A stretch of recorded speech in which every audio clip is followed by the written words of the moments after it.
Assalamualaikum warahmatullahi wabarakatuh. Waalaikumsalam warahmatullahi wabarakatuh. Mau tanya, kan di kejadian Karbala diriwayatkan kalau seluruh keturunan Nabi termasuk istri Hasan dan Husain, anak-anak Sayyidina Ali bin Abi Thalib, anak-anaknya Hasan Husain dan keluarga Nabi dibunuh total sama Ubaidillah ibn Ziyad, orang kepercayaannya Yazid bin Muawiyah. Pertanyaannya, kalau seluruh keluarga Nabi dibunuh, terus para habaib-habaib yang sekarang menyandang status sebagai cucu-cucu Nabi itu keturunan dari siapa? Terus karena kalau dari nasab Hasan Husain kan meninggal semua. Yang bilang meninggal semua siapa? Ada yang ceramah kayak gitu. Mana? Di mana? Yang bilang meninggal semua di mana? Itu jadi waktu itu ada temen kan. Iya, kalau ceritanya saya paling paham Iya, cerita benar. itu. Hah? Nggak, yang bilang semuanya meninggal itu siapa? Temen sih, dia kebetulan memang orang Arab juga. Nah terus marganya Bakfen, dia bilang saya nggak percaya kalau keturunan Nabi Muhammad sampai sekarang ada. Di zaman Terus, Nabi Muhammad sudah ada orang yang mengatakan bahwa keturunan Nabi Muhammad nggak ada. Nabi Muhammadnya masih ada. Nabi Muhammadnya masih ada. Dia udah bilang bahwa keturunan Nabi Muhammad nggak ada. Dia bilang, wah, Muhammad abtar. Muhammad nggak bakalan punya keturunan. Faham? Lalu Allah Subhanahu wa taala murka kepada orang tersebut, namanya Al-As bin Wa'il As-Sahmi. Lalu Allah katakan, inna syani'aka huwal, yang bilang kamu nggak punya keturunan, dia nggak bakalan punya keturunan. Bilangin sama teman kamu, itu dalil Al-Quran. Baca terus menerus tapi nggak paham. Inna syani'aka.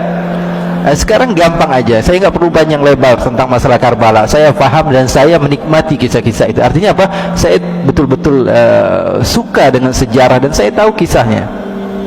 Dan siapa yang selamat, siapa yang nggak selamat. Dibilang semua yang nggak selamat, ya masalah itu ya Pak. Apa di dalam sejarahnya ada masalah. Ulama semua sepakat kok. Sekarang saya sebutkan hadis satu saja dari Al-Imam Ahmad bin Hanbal. Imam Ahmad bin Hanbal mengatakan bahwa nanti di akhir zaman akan ada Imam Mahdi. Hadisnya banyak. Di antaranya riwayat Imam Ahmad bin Hanbal, akan ada Imam Ukhti, ada Imam Mahdi, percaya atau tidak? Percaya atau tidak? Percaya. Dan ini harus kita yakini bahwa Imam Mahdi akan ada. Dan di dalam hadis tersebut dikatakan bahwa Imam Mahdi akan muncul dari keturunan saya. Percaya atau tidak? Namanya seperti nama saya, kata Nabi Muhammad. Percaya atau tidak? Dan dia dari keturunan saya. Sekarang kalau di akhir zaman ada keturunan Nabi, terus di zaman sekarang nggak ada keturunan Nabi, munculnya dari mana? Paham atau tidak? Ya, kalau dibilang di akhir zaman nanti ada keturunan Nabi, keluar Imam Mahdi, terus sekarang nggak ada keturunan Nabi, keluar dari goa, tiba-tiba ada, ya nggak begitu. Ini apa namanya, kesalahan yang sebetulnya salah di dalam sejarah, salah di dalam dalil, salah di dalam apa, sesuatu yang kita lihat dengan mata. Keturunan Nabi dijaga. Rasulullah dalam hadis yang sahih mengatakan, fa innal ansaba tanqati'u yaumal qiyamah ghaira nasabi wa sababi wa sihri. Semua nasab akan terputus di hari kiamat, sampai hari kiamat, kecuali nasab saya tidak akan terputus sampai hari kiamat. Kan ada hadisnya banyak. Masa gara-gara cerita teman tentang Karbala dan tidak mendasar kita meyakini hal tersebut? Ya, nggak bisa. Apalagi dalil yang tadi saya sebutkan tentang Nabi Imam Mahdi, itu juga masuk di dalam dalil dan akal. Secara akal juga kita mau nggak mau kita terima bahwa mereka itu ada. Jadi yang selamat ada namanya Ali Zainal Abidin, cucu Nabi.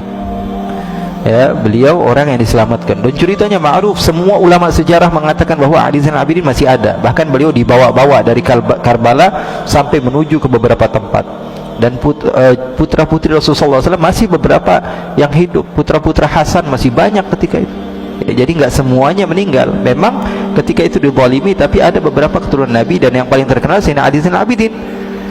Ali Zainal Abidin adalah gurunya para ulama-ulama. Beliau punya anak namanya Ja'far As-Sadiq, gurunya Imam Abu Hanifah. Gurunya Imam Abu Hanifah. Gurunya Imam Malik, gurunya Imam Syafi'i, gurunya Imam Ahmad bin Hanbal. Terus munculnya dari mana cucunya Nabi kalau bapaknya sudah nggak ada? Ya, jadi itu nggak mendasar. Wallahu a'lam.